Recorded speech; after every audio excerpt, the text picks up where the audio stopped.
বাংলাদেশের মধ্যে 1972 সালে মরহুম রাষ্ট্রপতি জিয়াউর রহমান সাহেব ছিলেন দেশের স্বাধীনতা ডিক্লারেশন দিয়েছেন।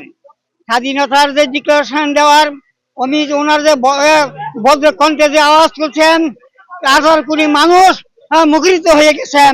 সেই উনি ডিক্লারেশন, স্বাধীনতা ডিক্লারেশন উনি না দিলে আজ পর্যন্ত সেটা কেউ দেয় নাই আওয়ামী লীগ। এরপর থেকে অনেক ষড়যন্ত্রের পর আস্তে আস্তে তারপর লাস্টে উনি রাষ্ট্র দায়িত্ব নেন।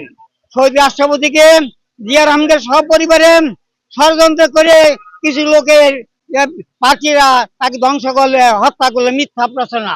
ওনার মতন সৎ লোক অনেক প্রেসিডেন্ট প্রধানমন্ত্রী দেখেছি, ওনার মতন সৎ অনেক লোক ওনার মৃত্যুর সময় একটা জানাজা ছিলেন, কোরআন শরীফ ছিলেন, মাত্র কয়েকটা টাকা ছিলেন না স্যার। আর অন্যান্য মন্ত্রীদের যে অন্য মন্ত্রী পদের সরাসরি প্রধানমন্ত্রী শেখ হাসিনার তার কাজের লোকের ৬০ কোটি টাকা সে মালিক।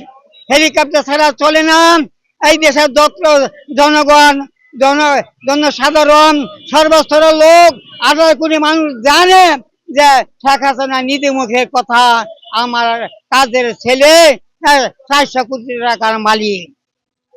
উনি দেখেছে উনি কোয়ালিশন গভর্নমেন্ট করছেন, বিভিন্ন দেশ থেকে বাছাই করে সৎ অনেক লোক নিয়ে রাষ্ট্র পরিচালনা করছেন, গণতন্ত্র ফিরে আনছেন। সংবিধানে তিনি বিসমিল্লাহ ছিল না, সেই বিসমিল্লাহ সংবিধানের মধ্যে উনি আনছেন। দেশ ও নাগরিক মুসলিম এবং সবার সারা বিশ্বের মধ্যে সবার আনন্দিত। উনি দেশপ্রেমিক ছিলেন, নিবেদিত প্রাণ ছিলেন এবং খাল কাটছেন, জনগণের সাথে বিভিন্ন গাছ লাগাইছেন, বিভিন্ন প্রোগ্রামে উনি নিজে পরিশ্রম করছেন, সময় দিয়েছি।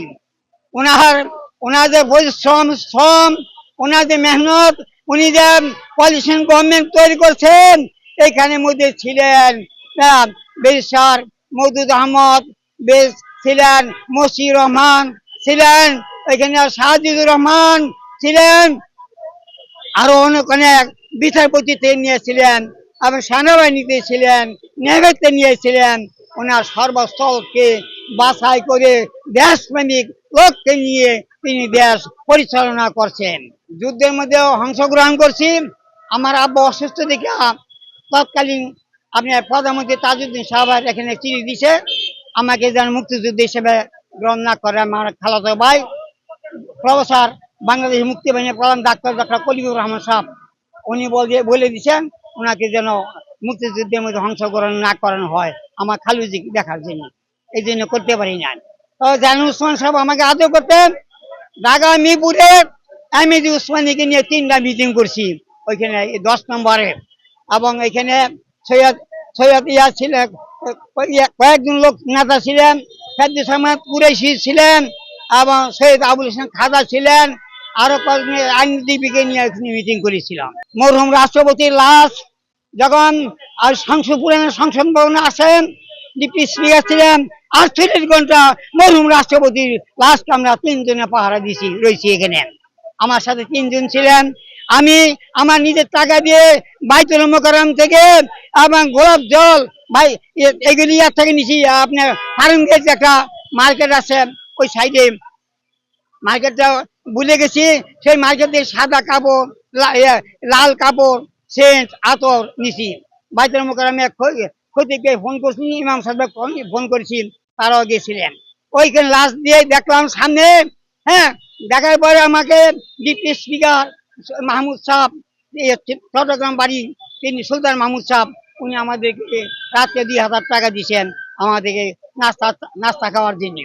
মনে ওই লাশ নিয়ে দেখলাম সামনে সারা যে লোক দেখলাম, সারা প্রায় আমি এই পর্যন্ত আর দেখি নাই, প্রায় 50 লক্ষ লোক, প্রায় কোটি লোকের মতন জনসাধারণ জিয়া রহমানের আকুত কান্দা ভেঙে বসেন। আমরা ওইখানে গেছি, জনগণ জান প্রাণ দিয়ে শহীদ রাষ্ট্রপতি জিয়া রহমান স্বাধীনতা ঘোষককে ভালোবাসে, এখনো ভালোবাসবে। হ্যাঁ, কাছে থেকে দেখেছি। লাশ নিয়ে 48 ঘন্টা ছিলাম, আমার ওনাকে আমি যে উসমানীয় ওনার লাশ নিয়েছেন সামনে নামাইছেন রয়েছি 48 ঘন্টা ওইখানে ছিলাম মনে প্রাণে আমি বিএনপি করি ওনাকে সামনে রাখতে আমি সহজ করছি আমি তো বেশি থাকি বিএনপি ছাড়া অন্য কোনো দল অংশগ্রহণ করবো না অনেক মামলা অনেক জেল হয়েছে আমার গ্রামের বাড়ি কাপাসিয়া হান্নান সাহেব ছিলেন যখন ওনার লাশকে সামনে রাখার সময়